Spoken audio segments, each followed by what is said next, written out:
So everybody knows about the Winking Lizards, right? We're talking about probably the best chicken wings in town, do you think? Oh, yes. I think everyone talks about the ribs, some of the best ribs in town. Fantastic. Fantastic menu. You got all the TVs, you got all the action going on. It's a sports bar, it's a family bar. It is probably one of the most popular restaurants in Cleveland. Am I right so far? Certainly, certainly are. Okay, so here we go now, folks. We're going to turn you on to Lizardville. How many Lizardvilles are there? We've got 4 locations. Our original one right here in Bedford Heights, one over in Lakewood, one down south Montrose Fairlawn area, and one in Columbus. Okay, so here's what I want to tell you guys.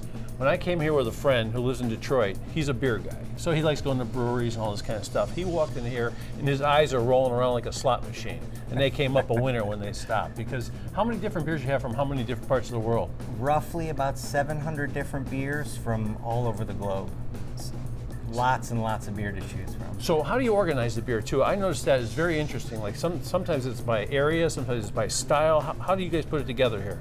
We do all our beers organized by style, so that you know if you like a porter, a nice dark rich roasty porter, you can go right to the porter section and maybe find something you've never tried before that'll be in your wheelhouse. Mm-hmm. And things you've never seen before, or things you've heard of. Like there's a beer that was so popular called Zombie Dust that people used to have a lottery to get the Zombie Dust. Oh yes. Yeah. Oh yes, it's a rare item from Three Floyds Brewing Company, and we stock it as often as we can, but it doesn't last long. I came in here and there were 3 cases sitting right in the middle. And when I was in Chicago, I was allowed to buy 2 bottles of it, and the lady here said I could buy 2 6-packs if I wanted. So I mean, you've got a lot of great beers. How many different kinds of beers do you think? Different styles, dozens and dozens of different styles. German beers, Belgian beers. We've got beer from Japan. We've got some really great American breweries that are making great beer that we tend to stock a lot of. So cherry beers, all kinds of beers. Oh yes. Okay, oh, yes. So we're getting the idea now. You can come in here like a beer store and buy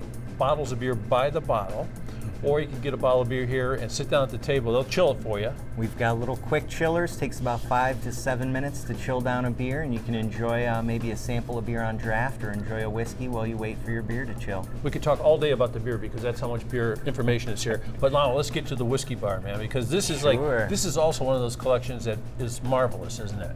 Absolutely. We've got a pretty impressive collection of whiskey, again, from all over the world. We've got Scotch whiskey, Irish whiskey, bourbon, rye whiskey, Canadian whiskey. How would you compare your collection to, say, like the bar in Cleveland that says they have the most whiskey? How would you compare? I'm pretty positive we've got the most. We're floating somewhere around 450 different whiskeys from all over the world. So in terms of selection, I don't think too many places have got us beat. Okay, so you're drinking straight whiskey here, you're drinking beer like you want. Also, you mix drinks here. Like I heard you make some kind of like some version of the Mule. Yeah, we're pretty well known for we call it a Lizardville Mule. It's kind of our own take on a mule. A little bit stronger, but very crisp, refreshing, fantastic summertime drink. Mm-hmm. But a lot of people drink these really rare whiskeys, like on the rocks or neat, huh? Oh yes, neat, or we make our own. We actually make our own little hockey puck ice cubes. They're great because they'll cool the whiskey down a little bit, make it a little easier to drink, but they won't water it down because they take a lot longer to melt. I get the clubby vibe too. You walk in here, it's sort of like a club. There are little rooms, it's a little darker here. There's a great room on the side for a party. I saw the wall of all the pulls from all the taps. Mm-hmm. But folks, another thing, if you go outside on the patio, the gentlemen or the ladies or anyone can enjoy cigars. We are cigar friendly. We've got a number of cigars available for purchase here. You can feel free to bring your own in as well. We've got a little fireplace out there, some TVs out there, so you can enjoy a cigar watching the game. So let me top off one more thing for Lizardville. All of your favorites that you get at Winking Lizard in terms of wings, ribs, sandwiches, and cool stuff like that. Mm-hmm. It's all here. We've got the best. Oh yeah, we've got the best from the Winking Lizard menu as well. So what's wrong with Lizardville? Absolutely nothing. It's That's a perfect place to be. I tell you, bring people from out of town, just like I did. You walk around here and their eyes light up and it's a lot of fun. Nice to meet you, sir. Thank you, pleasure to meet you. Burl Lane, so you know his name when you see him.